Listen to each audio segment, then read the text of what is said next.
Oh my god. So I just finished rereading a portion of the Bleach Can't Fear Your Own World light novel, volume 3, and it all makes sense now. Oh my goodness me. Let me just start from the beginning. If you're big on Instagram or Facebook, you might have seen some post going around saying that Urahara was supposed to be the main villain, and originally Aizen was supposed to have died permanently during the invasion, and so Urahara was the one supposed to be the villain instead of Aizen, but Kubo changed plans. I've never really investigated that post or those claims, and I've seen many fun theories around that Urahara was supposed to be the main villain, but after rereading or reading the volume 3 of the Can't Fear Your Own World light novels, it all makes perfect sense. Now, I'm not saying this information is definitive, but the person who says these words, even though he's sly and he's not to be trusted, he had no reason to lie at the moment because there wasn't really anyone else apart from him and Urahara. Now, I'll get to that later, but first of all, make sure you're subscribed and turn on your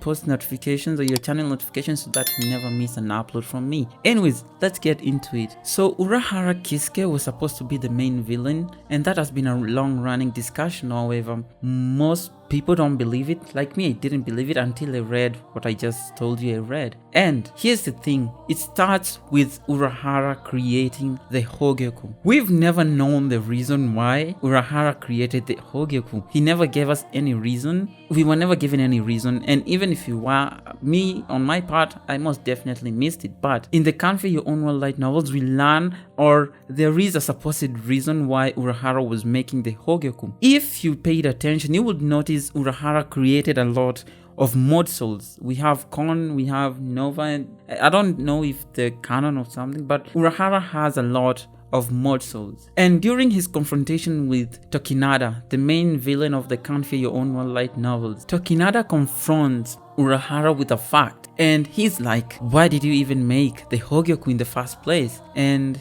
isn't it for the same reason as I made Hikone? And Urahara was like, what are you talking about? And then Tokinada tells him, I know you made the Hogyoku with the intention of replacing the Soul King with one of your mod souls. And guys, it all makes perfect sense, although Urahara does deny that accusation, but there is also another evidence which suggests that Urahara was planning to use the Hogyoku to uproot or to remove the Soul King from power. And this comes in the form of Hikone, the form of Ora Michibane. Ora Michibane confronts Urahara and asks, you could have just given the Hogyoku to Ichigo and the world would have been a much stable place. And Urahara admits that if he gave Ichigo the Hogyoku, then the Hogyoku would have turned into something very different. Why would he say that? Why would it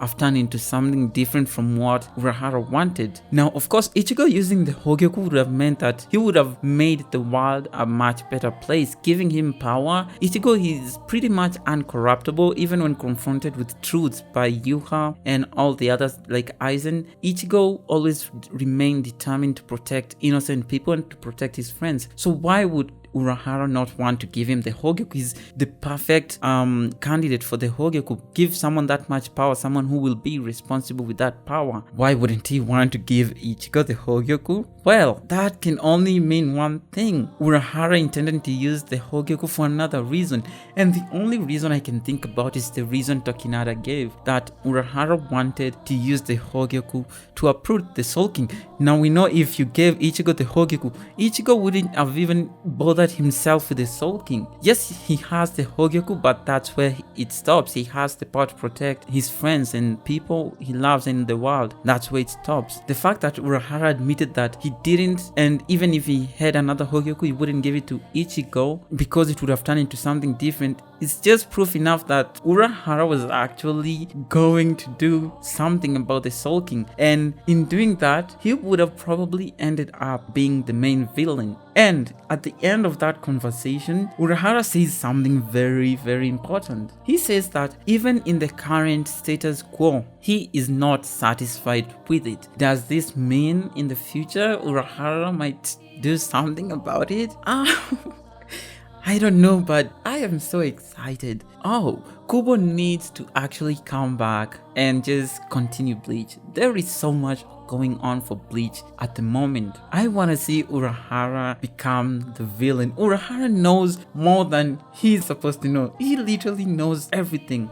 Urahara is literally the Batman of the Bleach universe, and we need to see what Kubo was planning to do with Urahara and the storyline, because Urahara hinted he's not satisfied with Yuha being the Soul King at the moment. He's not satisfied with the status quo. He's not satisfied with the king being the balance of the worlds, hanging on someone without a will, hanging on an object, an inanimate object which is not dead, not alive. He is not satisfied with it, and I truly hope in the future Kubo just comes around. We get more novels probably. Just continue the storyline, because I would love to see where Urahara Kisuke goes with his stuff. And I know the question most of you are asking me is anime therapy, if Kisuke's plan was to uproot the Soul King or to put something more alive in the place of the Soul King, then why did he stop Aizen? This is a simple question to answer. Just because Aizen wants to be the Soul King doesn't mean Urahara's goals align with Aizen. And if Aizen actually sat on the throne, then things would have been a little more difficult for Urahara. So yes, even if their goals was somehow the same, their way of achieving them was different, because Urahara intended to use the Hogyoku on a Kompaku, or an artificial soul, but Aizen used the Hogyoku on himself. You see, Urahara's plan is much closer to what Tokinada's plan is, and Tokinada created a mod soul, which is Hikone, and he was planning to put Hikone as the Soul King, as something he could control, a king he could control. And that's the reason why Urahara, had to stop Aizen, because he couldn't control Aizen really. And if Aizen sat on the throne of the Soul King, then things would have been very, very difficult for Urahara. In fact, Aizen would have probably killed him, because he would just see Urahara as a threat. Anyways, I think that's it for the video today. Make sure you subscribe to the channel, turn on your post notifications. Let me know what you actually think about this information. Do you really want to see Urahara as the villain? For me, yeah, I do, and I believe everyone else wants to see Urahara as the villain, or at least as an anti-hero, or someone who's just lost his way. I mean, Urahara's potential is very, very huge. I'm really sad that in the 1000-year Blood War, he really didn't get to play a big role. So this might be the part where he rises up to occasion. I feel like he has always been too big for his boots. Anyways, that's it. Have a nice day and see you in the next one. Cheers.